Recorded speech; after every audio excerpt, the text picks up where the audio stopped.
Single है साईं साईं पंहिंजो मौक़िफ़ ॾियो साईं। साईं अॼु जेको असांजो एहतजाज आहे पंहिंजो उन में असां 10-12 तंज़ीमूं आल सिंध मुलाज़िम इत्तेहाद जे तरफ़ खां असांजो एहतजाज आहे। असां सरकार खे 4 डिमांड ॾेई छॾियो आहे।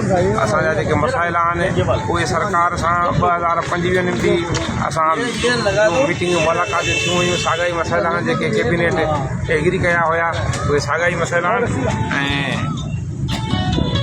हाणे बि असांजो इहो ई मसइलो आहे त महांगाई जे तनासुब सां सिंध जे सरकारी मुलाज़िमनि जूं पघारूं घटि में घटि 100% वधायूं वञनि।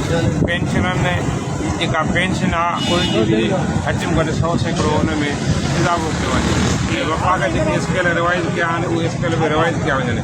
बेन्युअल फंड सुप्रीम कोर्ट जे फ़ैसिले तहत बलोचिस्तान KPK जी तरफ़ ते सिंध जे सभिनी मुलाज़िमनि खे ॾिनो वञे।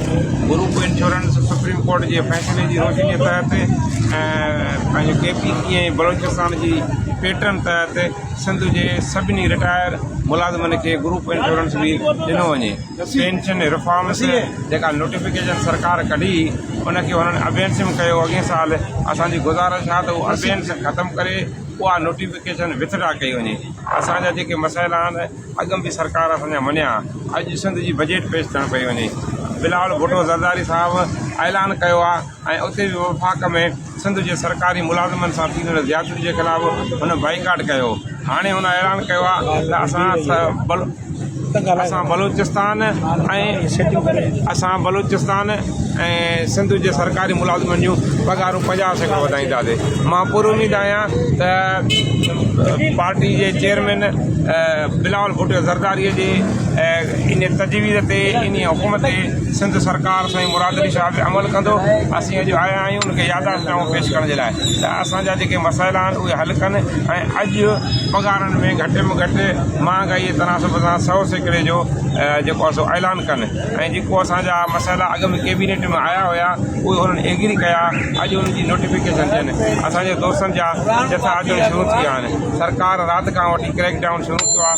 होटलनि तो ॿिनि तो असांजे दोस्तनि खे हिरासान करण जी कोशिशि कई थी वञे, पर असांजा हौसला हमालिया जबल जी चोटनि खां वधीक मज़बूत उत्तम आला अफ़ज़ल ऐं अरफर आहिनि।